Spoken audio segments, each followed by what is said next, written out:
अर्जी भक्ति में साधना मतलब मंत्र जप ध्यान द्वारा कुंडलिनी शक्ति को सभी चक्रों को सभी शरीरों को साधते हुए मूलाधार से आगे। तो महाराज जी ऐसे आत्म साक्षात्कार होता है या केवल नाम जप से ही ये स्थिति हो जाती है? जो चाहे वो सब नाम जप से प्राप्त हो सकता है, जो चाहे वो नाम जप से प्राप्त हो सकता है। और इतना तीव्र नाम जप हो, इतना जोर का नाम जप हो कि कुंडलिनी शक्ति में जाकर के आग पैदा कर दे, गर्मी पैदा कर दे, रात दिन भजन, वो फिर उत्थान करती है और ब्रह्मरंध्र तक पहुंच जाती है। अब जो जितना पहुंचा पाए उतनी क्षमता होती है, पर वो ऐसे नहीं होती, वो श्वास प्रश्वास की गति से होती है। अधिक से अधिक श्वास नाम जप ऊपर, प्रश्वास नाम जप नीचे जपते हुए। राधे राधे। गुरु जी के चरणों में कोटि कोटि प्रणाम। इस वीडियो में बताया गया है कि कभी मन में शांति ना मिले तो प्रभु का नाम लो, क्योंकि जब दुनिया ने साथ छोड़ दिया तब भी हमारे ठाकुर जी ने साथ नहीं छोड़ा। आज उस नित्य साथी की बात करेंगे जो हर सांस में हमारे साथ है। तो आइए इस वीडियो को पूरा देखते हुए और गुरु जी की बातों का अपने जीवन में स्मरण करते हुए अपने जीवन को सार्थक बनाएं। राधे राधे। शांत गति, अल्पाहार, प्रपंच शून्य, परम पवित्र निरंतर नाम जप। अब जो चाहे वो प्राप्त हो जाएगा। ब्रह्म ज्ञान चाहे ब्रह्म ज्ञान प्राप्त हो जाएगा, भगवत प्रेम चाहे भगवत प्रेम प्राप्त हो जाएगा, योग की सिद्धियां चाहते योग की। हनुमान जी में कौन सी सिद्धि नहीं है, या कई ऐसे भक्त हैं उनमें कौन सी सिद्धि नहीं, पर उस कोटि का भजन होना चाहिए ना। आकाशचारी हो जाना, बहुत रूपों में हो जाना, बहुत दूर की बात सुन लेना, बहुत दूर की बात देख लेना, चट्टान में भी प्रवेश कर जाना, ये सब सिद्धियां प्राप्त हो जाती हैं। अगर इन सिद्धियों को प्राप्त करे तो भगवान का प्रेम प्राप्त नहीं होता। इसीलिए बहुत बड़े बड़े महापुरुषों में कोई सिद्धि नहीं देखी जाती, केवल प्रेम देखा जाता है।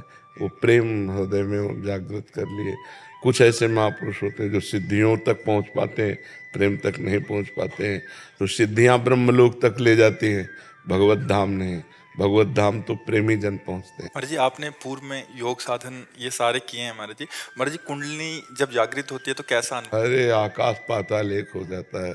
मतलब इस पूरे शरीर की नस नाड़ियां झंझकृत हो जाती हैं। मतलब जब उत्थान करती है तो एक एक बीता शरीर उठ जाता है आसन से। पद्मासन लगाए बैठे आसन से उठ जाता है पूरे शरीर की झन। मतलब आपको देख के लगेगा इनको प्रेत आ गया है क्या। आग पैदा हो जाती है, आग पैदा हो जाती है। और क्या, ऐसे परमार्थ की हर स्थितियां जागृत हो जाती हैं। जब भगवान में चित्त जोड़ दे तो भगवान सर्वात्मा है, तो सब कुछ ज्ञान हो जाता है। तो महाराज जी अभी इसकी प्रेम मार्ग में इसकी नहीं, ये सब समाप्त कर दी जाती है। मतलब उसका अनुभव भी वो क्योंकि हाँ, एक ही बिल्कुल बिल्कुल सब समाप्त करके बिल्कुल अबोध बालक की तरह तब भगवान से प्रेम होता है। हे नाथ, मैं किसी योग्य नहीं हूँ, ये बात आनी चाहिए। अयोग्यता आ जाती है हाँ, अंदर से उसका बिल्कुल, ऐसा। हाँ, मतलब वो तो परम योग्य है पर हाँ, अयोग्यता का हाँ, अनुभव होता है उसका। बिल्कुल बिल्कुल। एक बार एक संत बड़े सिद्ध योगी थे। तो एक संत अपने शिष्यों के साथ भगवत भक्त नाव में बैठ रहे थे। तो वो अपनी रुआब दिखाने के लिए खड़ाऊ पहने हुए गंगा जी में ऐसे, और जब नाव आगे बढ़ी तब वो खड़ाऊ से ऐसे चल के बोले, क्या तुम्हारी साधना है, नाव में बैठकर जाते हो। वो कुछ नहीं बोले, गंगा पार हो गए। गंगा पार होकर केवट से कहा कितने रुपए। उनका 2 रुपए। 2 रुपए निकाले। अब उत्तर दिया उन्होंने, कहा 2 रुपए में हमने गंगा पार किया और तूने सारी अपनी तपस्या नष्ट कर दी। जिन गंगा जी को भगवान शंकर अपने मस्तक पर धारण करते, उन पर पादुका से जल स्तंभन करके तू चला, सारी तेरी तपस्या 2 रुपए की। जो कार्य हमारा 2 रुपए में निपट गया, तेरा सारी तपस्या नष्ट हो गई। तो जो योग की सिद्धियां, उनमें अहम भी रहता है। मैं ऐसा, मैं और भगवान का दास अहम शून्य होता है। हनुमान जी को अपनी शक्ति का ज्ञान नहीं था, जामवंत जी ने कराया। का चुप साधि रहा बलवाना, पवन तनय बल पवन समाना, का चुप साधि रहा बल। तो एकदम तब उन्होंने कहा बताओ लंका को उठाकर समुद्र में बोर दूं, क्या करूं? तो उनका बस आपको इतना करना है, समुद्र पार करके जाओ और सीता जी की खबर लेकर रघुनाथ जी को सीता जी की बात बताओ, सीता जी को रघुनाथ जी की बात बताओ, भाई इतना करना है। तो योग में सब सिद्धियां होती है। परमात्मा योग में चित्त को जोड़े तो ये नाम योग है। नाम योग से तेसाम सतत युक्तानाम भजताम प्रीतिपूर्वकम ददामि बुद्धि योगम तम ये न माम उपयांति। भगवान कहते हैं जो निरंतर मेरा भजन करता है उसकी बुद्धि को योग मैं प्रदान करता हूँ, तो सब जागृत हो जाती जाए। कुंडलनी सठ चक्र भेदन स्थूल सूक्ष्म कारण सबका ज्ञान तत्वबोध सब हो जाता है। भगवान का भक्त कोई अज्ञानी थोड़ी होता है। मुझे द्वैत और अद्वैत साधना में क्या? आप किस में चल रहे हैं? आपको प्रवचन करना है क्या द्वैत अद्वैत का पूरा ज्ञान प्राप्त करके? तो आप चल किस में रहे? द्वैत साधना ही। द्वैत साधना, भगवान की भक्ति। जी भक्ति। हाँ, मैं दास हूँ प्रभु मेरे स्वामी हैं, इसमें खूब भजन करो, क्या परेशानी। भगवान की लीला गुण बाद में सब एक ही बचता है, दो नहीं रह जाता, बाद में एक ही बचता है। पूरा संसार खोजा और जब मिला तो खोजने वाला नहीं। जब जिसको खोज रहे थे वो मिला तब खोजने वाला नहीं। ब्रह्म नहीं, माया नहीं, नहीं जीव नहीं काल, अपनी ही सुधि ना रही, एक रहे नंदलाल।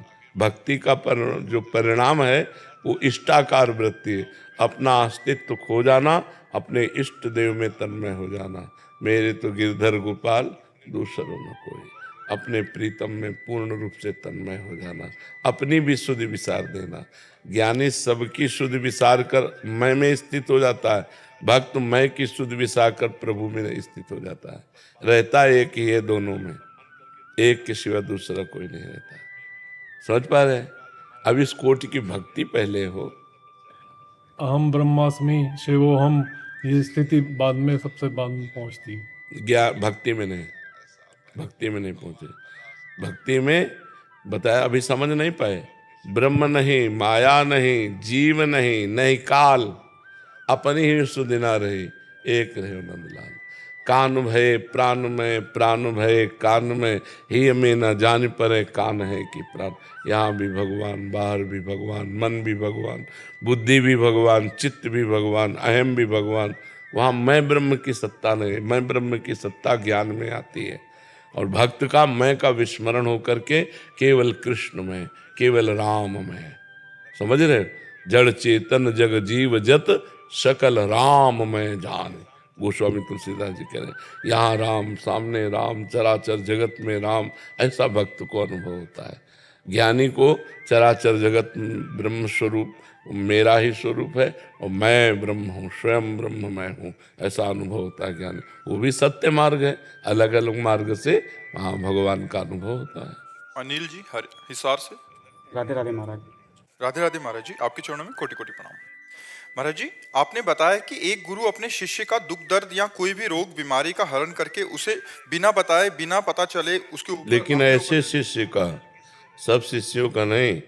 जो शिष्य भगवत प्राप्ति के लिए तन्मय है और उसकी भगवत प्राप्ति में वो प्रारब्ध बाधा देने जा रहा है, अब वो समर्थ गुरु उसकी प्रारब्ध को या तो नष्ट कर देगा या अपने शरीर में ले लेगा, क्योंकि वो भगवत प्राप्ति करने जाए। ऐसे विषयी पुरुषों के नहीं कि कंठी बंधवाली नाम मात्र के शिष्य बने और विषयों का सेवन कर रहे हैं, ऐसों का नहीं।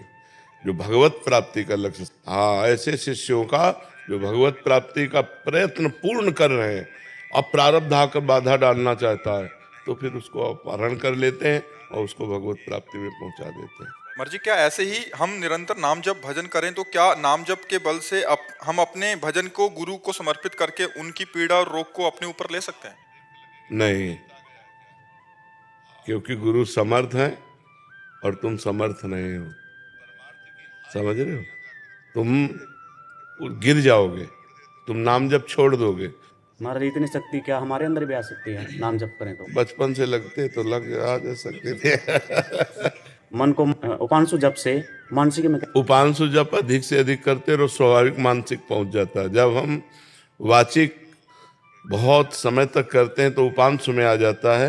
और उपांशु का मतलब यह है कि हम जप कर रहे हैं, ऐसा नहीं होता। वो रफ्तार बन जाती है, जवान का अभ्यास बन जाता है।